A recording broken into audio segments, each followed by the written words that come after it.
चलो आज की दुकान में हम पढ़ेंगे इलेक्ट्रिक पावर। तो जनरली जब इलेक्ट्रिक पावर या पावर के नाम आता है तो मेरे दिमाग में सबसे पहले एक ही चीज़ आती है, शक्तिमान। और शक्तिमान में एक बंदा होता था, वो jackal, doctor jackal.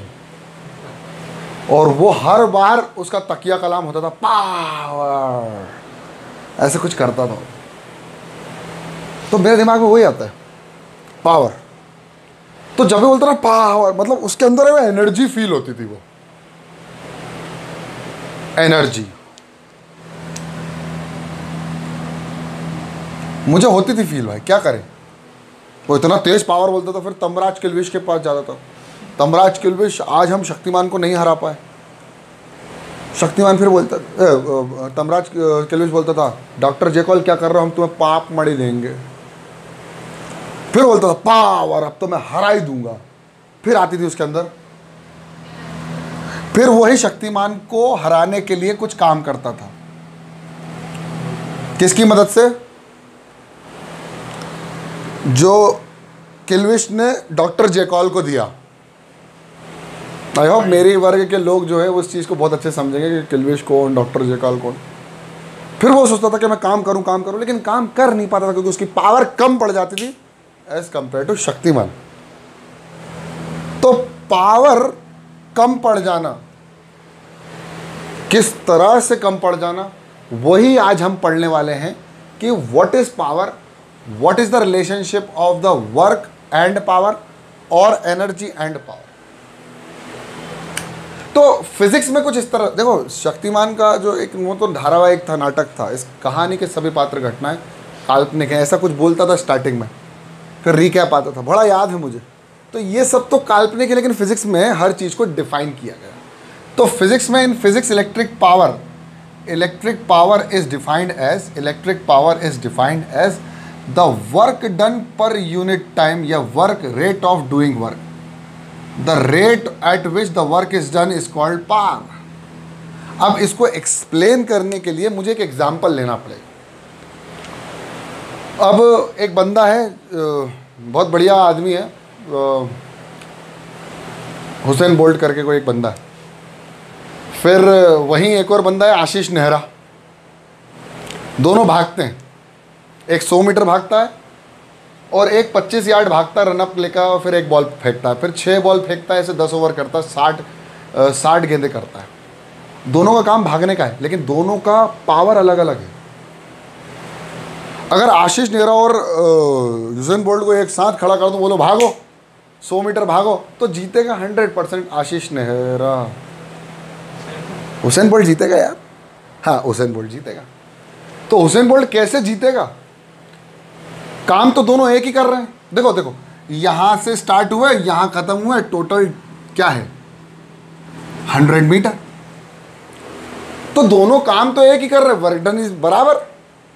How power is कैसे बराबर हो सकती है? पावर किस तरह से बराबर हो सकती है? तो इसका सिंपल सा आंसर यह है कि पावर डिपेंड करती है कि काम कितनी देर में हुआ, और वर्क डन कुछ डिपेंड नहीं करता। वर्क डन सिर्फ ये होना चाहिए कितनी भी देर में हो, काम होना चाहिए, कितना भी पैसा लग जाए। बोलते हैं ना, कभी किसी का एक्सीडेंट हो जाए तो ऑपरेशन थिएटर में सामने उसके रिलेशन वाले खड़े होते हैं, साहब इसको कुछ नहीं होना चाहिए, चाहे आप पैसों की बारिश करवा देना हमसे, इसको कुछ नहीं होना चाहिए, जान बचना चाहिए, काम तुम्हारा कंप्लीट होना चाहिए, चाहे 5 घंटे में ऑपरेशन करो या 2 मिनट में इसके स्कैनिंग करके निपटा दो, लेकिन इसकी जान को कुछ नहीं होना चाहिए, चाहे मेरी जान ले लो। किसी के भी बदले में कुछ भी करना, लेकिन काम होना। तो काम is different thing.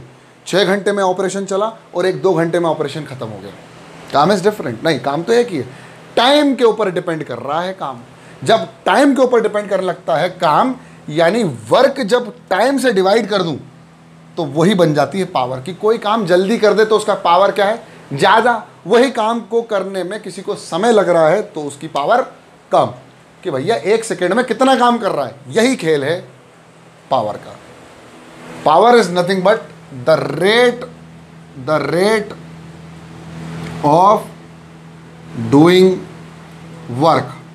The rate at which the work is done is called is called Tamraj Kilvish और डॉक्टर जेकॉल का पावर। फिर भी शक्तिमान को हराना मुश्किल नहीं, नामुमकिन हो गया था इनको। तो सिंपल सी बात यह है कि the rate of doing work is called. अच्छा, कौन कौन मार्वल मूवीज देखता है? मार्वल मूवीज सभी, आई गेस यहाँ पर भी जो बैठे हैं और यहाँ पर जो फ़ोन में बैठे हैं वो सबको मार्वल मूवीज़ के बहुत बड़े फ़ैन हैं। तुम्हारा सबसे ज़्यादा फेवरेट सुपर हीरो कौन सा है? कोई कह रहा है आयरन मैन, कोई कह रहा है iron man. Even iron man के पास इतनी पावर्स नहीं है एज अ ह्यूमन बीइंग। बस उसने क्या करा है, उसने अपने टेक्नोलॉजी, अपने दिमाग का इस्तेमाल करके उस टेक्नोलॉजी को अपने लिए पावर का रूप दे दिया। पावर्स मतलब कि भाई अगर मैंने कहा कि आयरन मैन तुम्हें ना ये पुताई करनी घर की, तो वो कुछ ऐसा दिमाग में दे देगा बत्ती कि भाई कुछ ऐसा टेक्नोलॉजी डेवलप कर लेगा कि अपने आप पुताई हो रही है, वो चुपचाप बैठा हुआ कि हाँ हो गया 1 सेकंड में। वहीं थॉर जाएगा, बोलेगा ठीक है रुक जाओ, मेरे पास मसल पावर है, उसके पास दिमाग की पावर है, वो एक गैजेट बनाएगा और फिर वो तुरंत अपने आप पुताई कर देगा। उसके बाद वो दिन जिंदगी भर मेरे साथ रहेगा, बोलेगा भैया कभी पुताई करनी हो ये गैजेट रखो, मुझे मत बुलाना, है ना।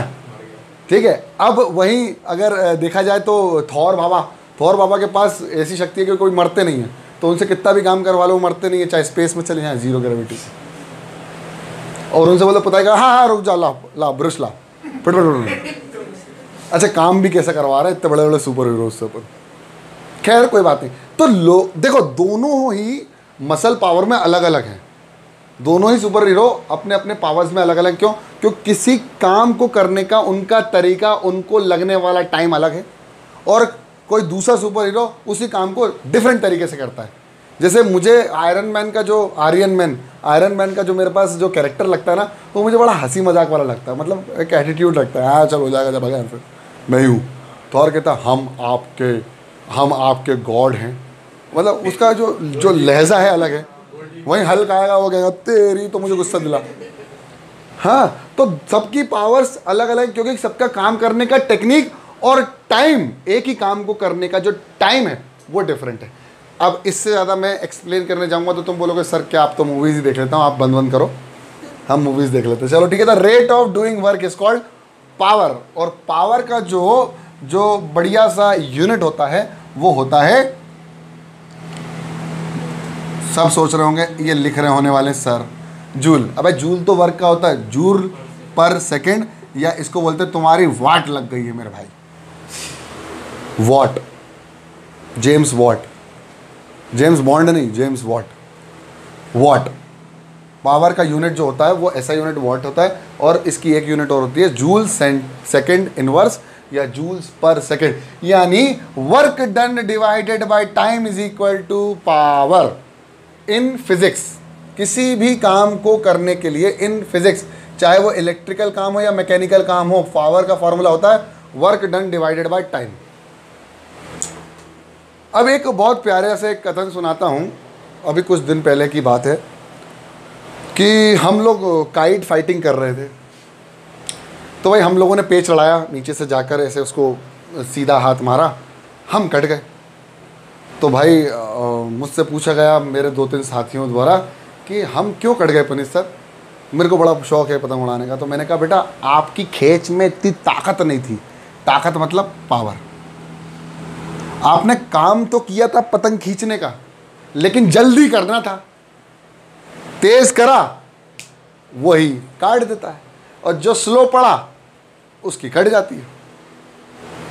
ठीक है, तो power is nothing but rate of doing work. इसको ऐसे लिख देते हैं, rate of doing work, the ratio of the work upon time, work upon time is called power. अब बार बार नहीं समझाएंगे इसको, जल्दी से छाप लो, 1 मिनट है आपके पास। अब देखो इसका एक्चुअल फॉर्मूला एक्चुअली जो होता है वो क्या होता है, देखिए वॉट जूल पर second is the unit,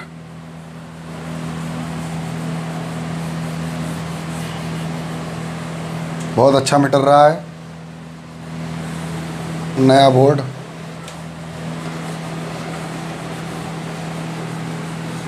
okay, बहुत बढ़िया मिटा रहा है, क्या गंदा ही किया है।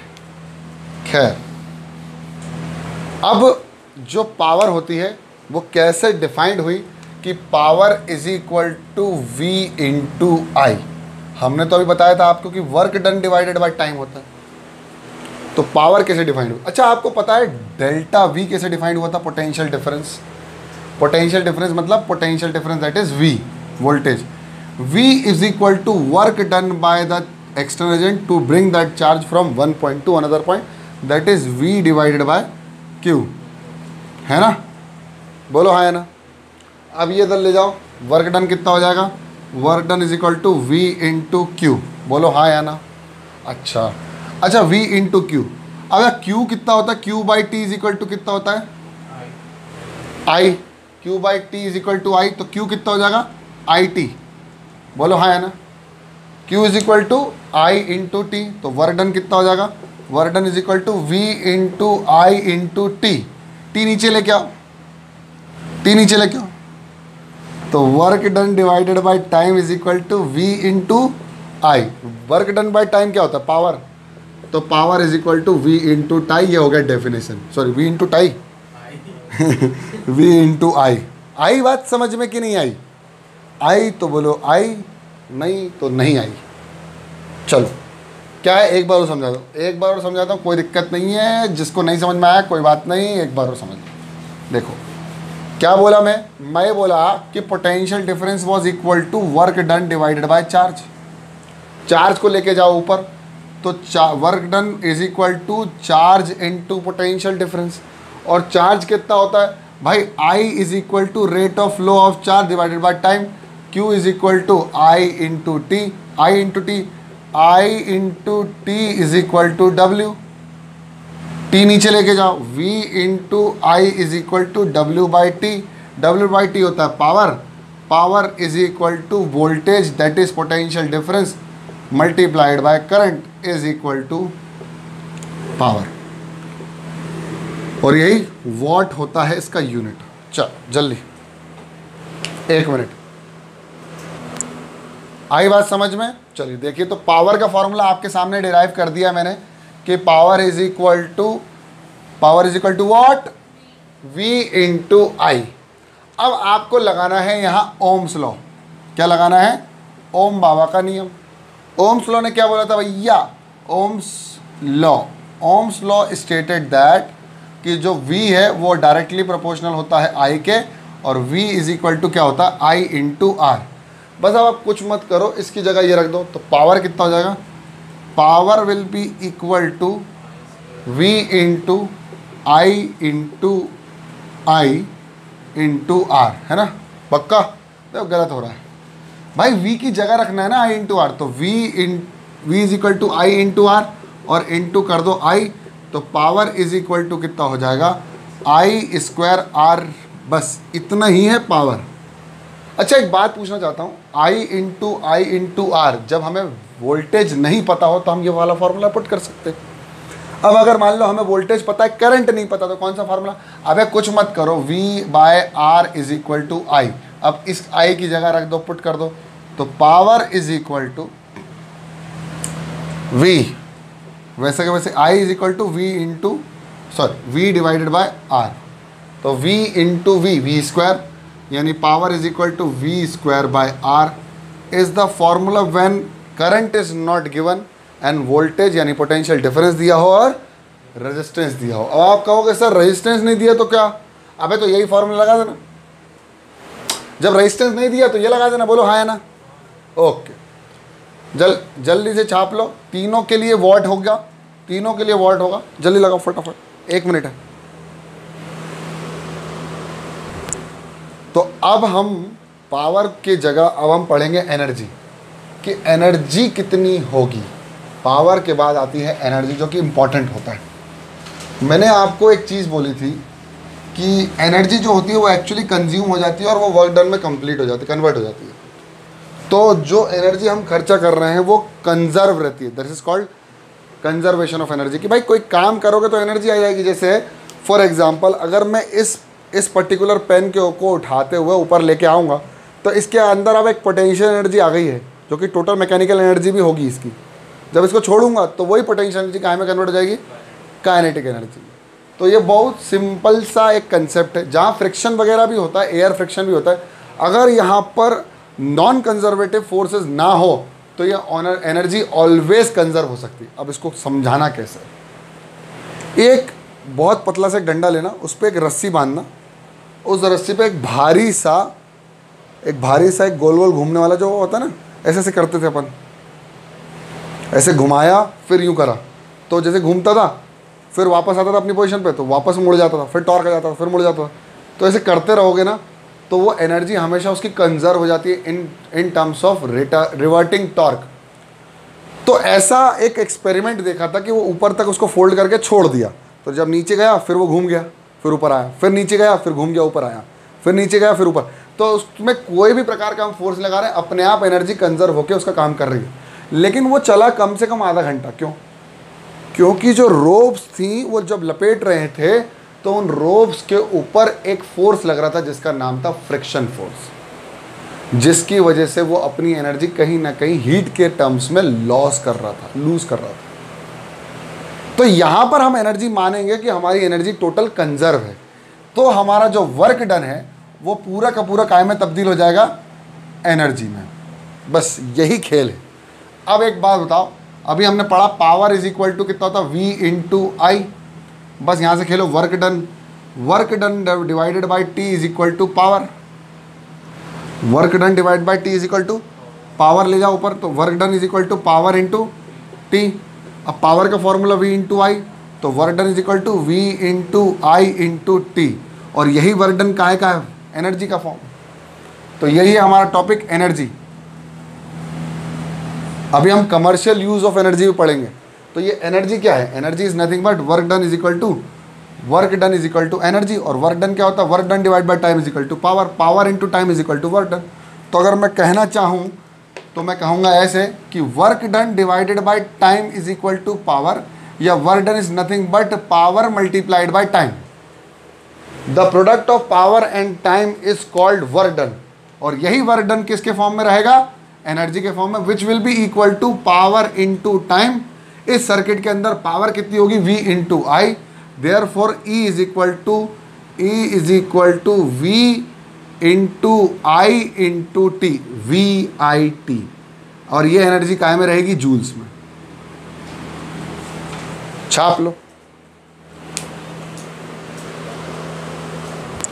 चलिए, तो आई होप आप लोगों ने लिख लिया होगा बढ़िया सा। अब देखो आपके पास बहुत सारे फार्मूले हो गए हैं, तो एक बार पूरा रिवीजन करवाता हूँ, फिर आगे बताता हूँ कि फार्मूले और कौन कौन से आपको पढ़ने हैं। ठीक है, बहुत बढ़िया। तो देखो, सबसे पहले आपने फार्मूला पढ़ा था, जो सबसे पहला फार्मूला था वो था करंट का। Current is equal to Q by T, यानी Q is equal to I into T. आपने Q का एक फार्मूला और पढ़ा था, प्लस माइनस NE, जो कि होता था क्वांटाइजेशन ऑफ चार्ज। फिर आपने पढ़ा V is equal to I into R. तो इसके बाद आपने पढ़ लिया V by I is equal to R, या V by R is equal to I. आपने बहुत बढ़िया तरीके से ये फार्मूले आपने पढ़े थे। पहला फार्मूला, दूसरा, तीसरा, कंफ्यूज मत होना, चौथा, पाँचवा, छठा। फिर सातवां फार्मूला आपने पढ़ा R is equal to rho L by A. फिर आठवां जो फार्मूला आपने पढ़ा वो पढ़ा सीरीज कॉम्बिनेशन में RS is equal to R1 plus R2 plus R3 plus RN। और पैरेलल कॉम्बिनेशन में आपने फॉर्मूला पढ़ा R1 upon P is equal to 1 upon R1 plus 1 upon R2 plus 1 upon R3 dash 1 upon RN। कितने भी resistance लगा दो, formula ये बनता है। इसके बाद 10th फार्मूला आपने आज पढ़ा है मेरे ख्याल से, और 10th फार्मूला था power is equal to work done divided by time. फिर 11th फार्मूला आपने पढ़ा, उसी पावर को बोल देता हूँ V इंटू आई। 12वां फार्मूला आपने ये पढ़ा कि उसी पावर का फार्मूला होता है I स्क्वायर R। और 13th फार्मूला आपने पढ़ा, उसी पावर को फार्मूला को मैं बोल देता हूँ V स्क्वायर बाय R। फिर आपने पढ़ा कि भैया जो 14th फार्मूला है, जो 14th फार्मूला वो होता है वर्क डन या एनर्जी इज इक्वल टू कितना हो जाता है? V into I into T. यही हमने अभी तक फॉर्मूले पढ़े। इसका मतलब अगर आपको समझ में आया कि जो एनर्जी है वो कितनी है, V into I into T, है ना। अब पावर का फॉर्मूला V इंटू आई होता है। अब I की जगह फिर ओम्स लॉ लगा दो तो देखो क्या आ जाएगा, E is equal to V into R sorry I की जगह क्या आ जाएगा, V by R into T, यानी हो जाएगा V square T by R is equal to E। एक फार्मूला और बन जाएगा, ठीक है। अब एक फार्मूला और बनाना जहाँ V को हटाना है तो आई आर कर दो, तो E is equal to I into R into T, यानी energy will be equal to I square R T. हमारा एक फॉर्मूला और तैयार है, very important formula. I square R T is one of the very most important formulas in this chapter, I square R T, जो कि हमारा energy बताता है। और अगला टॉपिक जो हमारा पढ़ते हैं ना अपन, heating effect of electric current, उसका ही फॉर्मूला है ये, और कैसे आएगा वही बताएंगे आप। पहले इतना कर लो जल्दी से, सारे फॉर्मूले लिख लो। क्या स्टार्ट करते हैं, पूरी दुकान वापस से खोलते हैं। चलो ये समझ में आ गया होगा आप लोगों को, बहुत बढ़िया। अब देखो क्या खेल है कि इन सारे फॉर्मूलों का इस्तेमाल करके आप लोग कोई भी क्वेश्चन को जो कि इनर्शिया ऑफ रेस्ट पे बैठा हुआ है उसको निपटा सकते हो। सर क्या बात है, मोशन देखो, इनर्शिया ऑफ रेस्ट मतलब चुपचाप पड़ा हुआ है, उसको सॉल्व करना है, उसको हिलाना जगाना है, भैया उठ, हमने तुझे सॉल्व कर दिया। ऐसे हम कर सकते हैं किसी भी क्वेश्चन को, जो सिंपल है। देखो बहुत प्यारा सवाल है, करने की कोशिश करना, मन करे तो करना, नहीं करे तो मत करना, कोई दिक्कत वाली बात वैसे भी पुनीत सर के सामने नहीं है। ओके, ये देखो आप, मज़ा आने वाला है तुमको, बहुत बढ़िया सवाल है।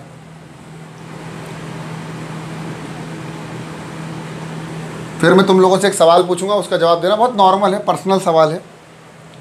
R1 R2 R3 R4 V, R1 की वैल्यू 4 ohms, R2 की वैल्यू 6 ohm, R3 की वैल्यू 6 ohm,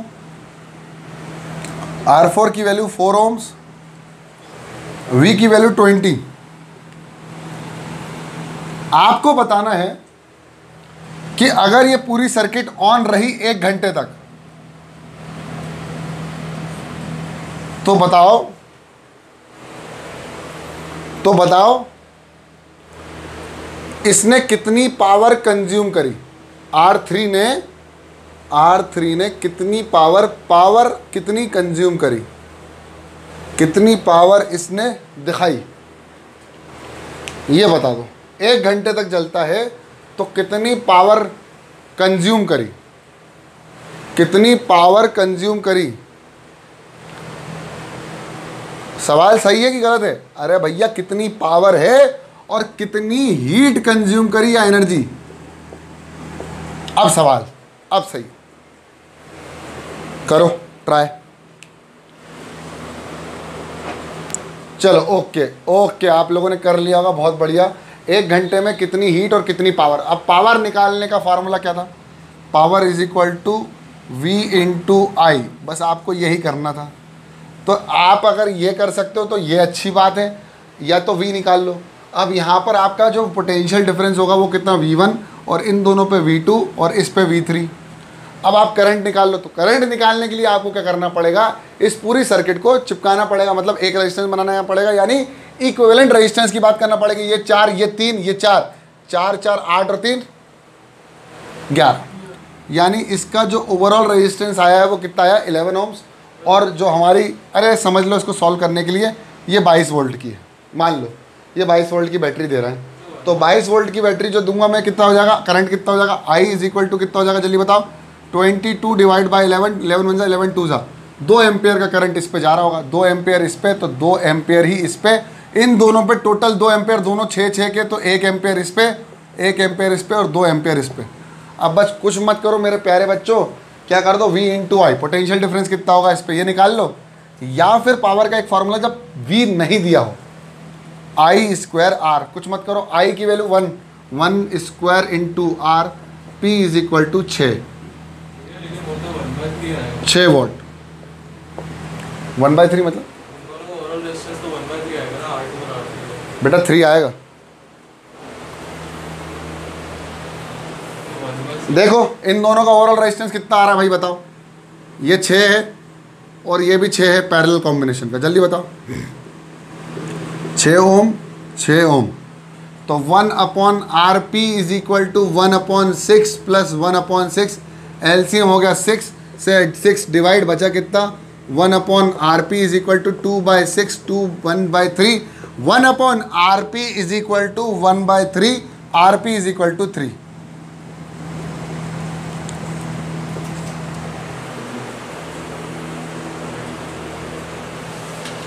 नहीं बेटा पावर है वो, अरे पावर है चच्चा, पावर निकालना था पहले। अब बताओ हीट कितनी हीट कंज्यूम करी 1 घंटे में, तो पावर इनटू टाइम कर दो, वर्क डन।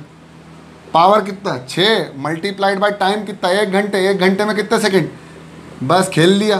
21600 जूल्स 000 नहीं 00। 1 यूनिट में कितने जूल मतलब 1 यूनिट में अरे यार 1 यूनिट का होती है इतना छापो।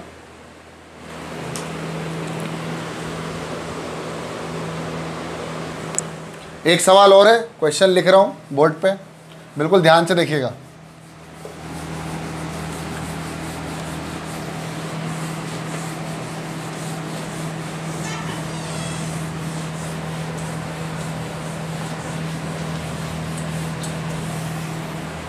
एक सवाल और है। An electric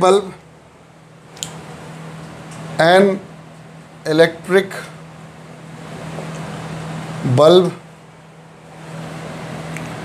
is rated 220 volt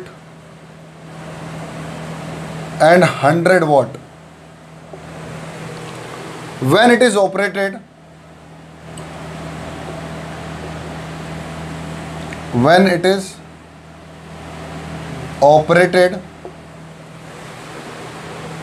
on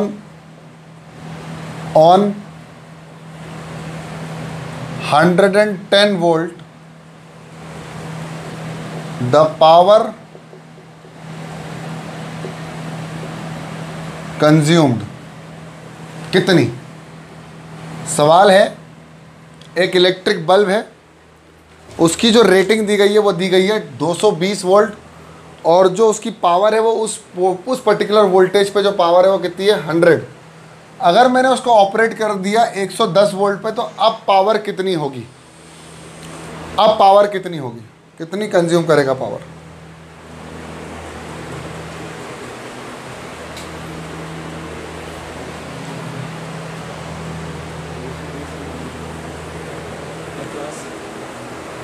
हैं 50। चलो देखते हैं। देखो सब लोगों के 50 आंसर आ रहे हैं, 50 वॉट। चलो देखते हैं। मान लो ये बल्ब है,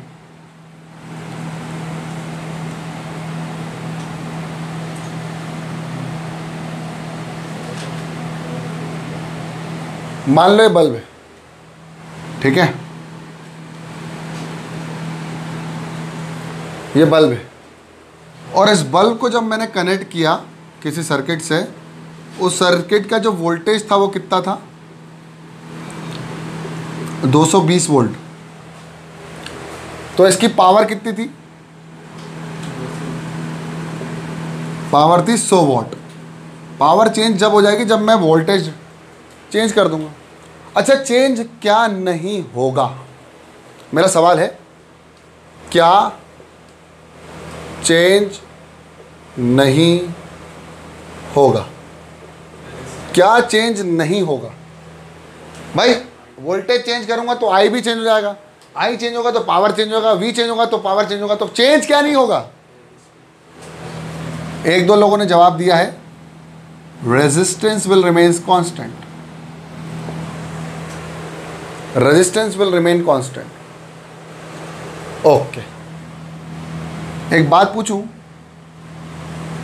पूछूं, अगर मेरा V दिया हुआ है मुझे वोल्टेज 220 और पावर दे रखा है मेरा 100 वॉट, तो मेरा रेजिस्टेंस पावर और V का कोई रिलेशन पता है मुझे? हाँ, V²/R = P। बोलो हाँ या ना।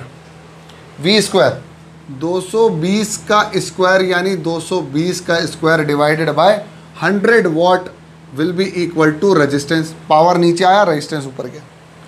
तो देखो एक इधर 3 4 कैंसिल।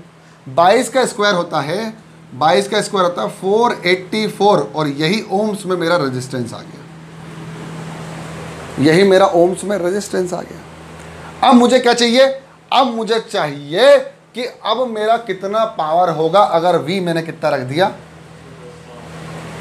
तो कितना हो जाए। तो रेजिस्टेंस कितना है? V² by resistance 484 = power. बोल दे बेटा। तो पावर हो जाएगा मेरे सर V² कितना बे? 110 × 110 डिवाइड बाय 484। देखो ये होता है 22 का स्क्वायर, तो इसको मैं लिख देता हूँ 22 × 22। हाँ सर लिख सकते हो आप, बिल्कुल आपकी मर्जी है।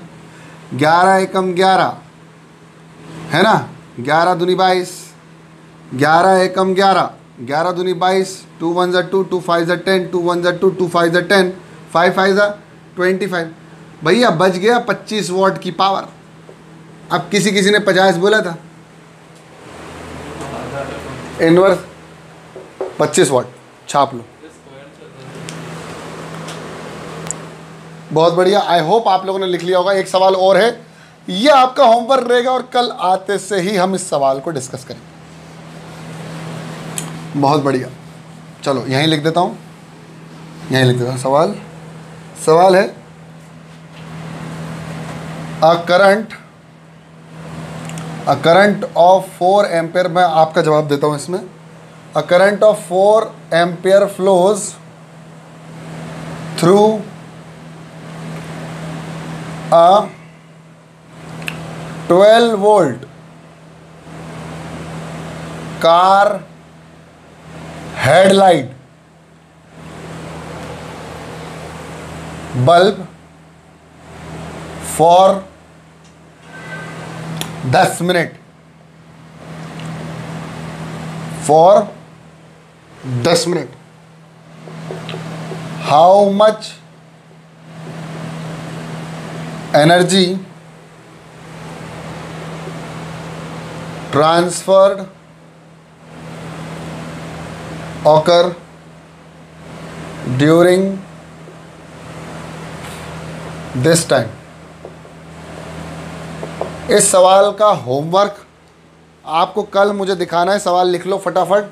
वो क्वेश्चन बोल रहा है कि एक 4 एम्पियर का करंट जा रहा है जिसका वोल्टेज पोटेंशियल डिफरेंस कितना 12। एक कार की हेडलाइट है जिसकी जो कितनी देर के लिए जा रहा है, वो जा रहा है 10 मिनट के लिए। तो आपको बताना है कि कितना उसकी एनर्जी गई, कितनी एनर्जी खर्च हुई इतने समय के लिए।